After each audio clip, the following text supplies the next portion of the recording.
Chapitre 2, qui est dans la partie 3, Agir, défi du XXIe siècle, économiser les ressources et respecter l'environnement. Donc, le chapitre 2 consiste au dosage par titrage.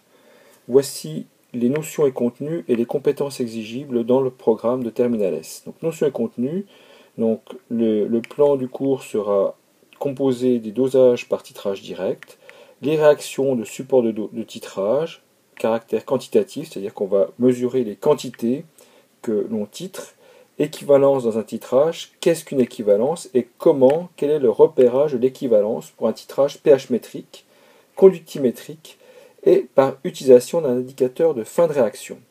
Maintenant, les compétences exigibles, c'est-à-dire ce qu'il faut savoir pour l'épreuve. Première compétence, établir l'équation de la réaction de support de titrage à partir d'un protocole expérimental.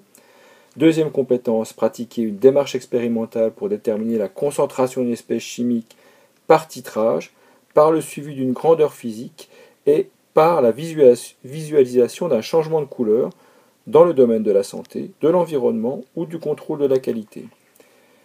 Troisième compétence exigible, interpréter qualitativement un changement de pente dans un titrage conductimétrique.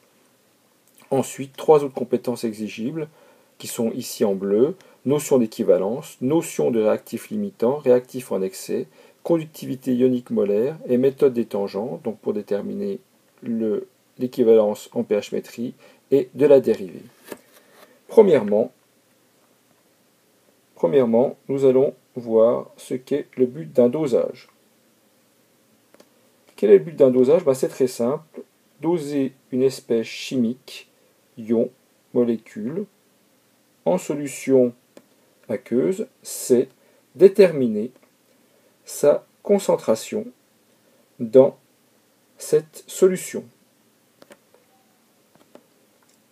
Pour cela, on fait réagir lors de la réaction de dosage cette espèce chimique avec une autre espèce chimique appelée réactif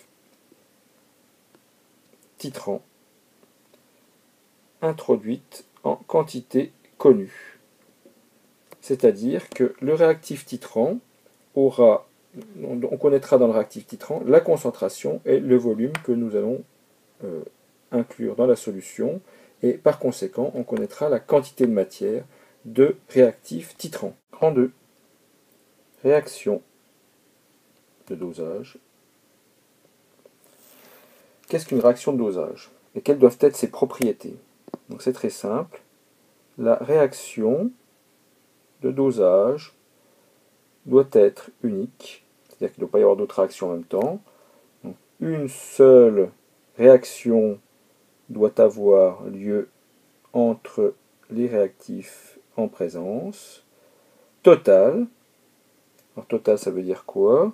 Ça veut dire qu'elle ne doit pas conduire à un équilibre de réaction chimique. C'est-à-dire que si les réactifs sont introduits dans proportion stoichiométrique, ils doivent réagir entièrement, par exemple, et rapide. Il est impératif d'écrire l'équation bilan de la réaction, appelée équation bilan du dosage.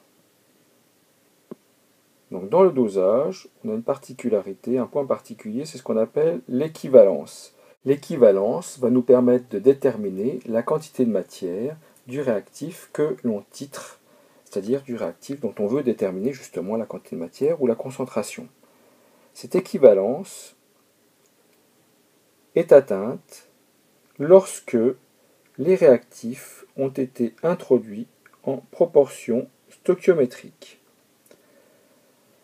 Alors, en proportion stoichiométrique, ça veut dire que lorsqu'on a un réactif limitant, si on a un réactif limitant avant ces proportions stoichiométriques, nous allons changer de réactif limitant et les deux réactifs seront limitants en même temps lorsque l'on aura des proportions stoichiométriques, c'est-à-dire qu'il ne restera aucun des deux réactifs à ce moment-là. Alors, le problème, c'est qu'il faut pouvoir visualiser facilement l'équivalence, donc on doit pouvoir déterminer facilement et précisément l'équivalence. Le plus souvent, il s'agit d'un changement de couleur du mélange réactionnel, mais on peut avoir aussi un changement de propriété chimique, par exemple une variation du pH ou un changement dans la variation de la conductivité de la solution. Nous verrons par la suite comment l'on peut déterminer facilement la quantité de matière du réactif titré à partir des données récupérées lors de l'équivalence, c'est-à-dire par exemple le volume du réactif titrant, la concentration du réactif titrant et le volume du réactif titré.